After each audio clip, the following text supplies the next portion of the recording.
નમસ્કાર દર્શક મિત્રો, સરદાર મીડિયામાં આપનું સ્વાગત છે. ભરતભાઈ ડામોરનો બીજો એક કૌભાંડ. દર્શકો, અમદાવાદના મધ્ય ઝોનના રાજા કહેવાતા PHS ભરતભાઈ ડામોરનું નામ એકવાર ફરીથી કૌભાંડમાં સામે આવ્યું છે.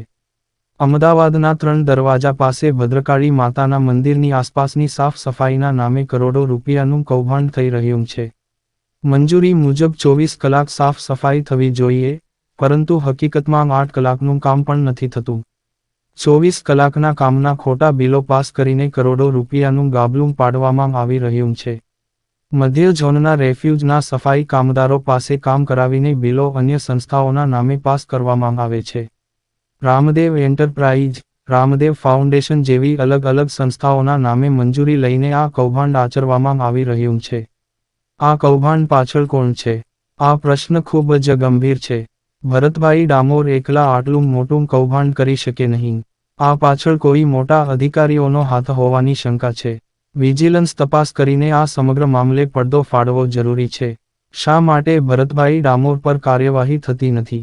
વધુ માહિતી માટે સરદાર મીડિયાને સબસ્ક્રાઇબ કરવાનું ના ભૂલતા.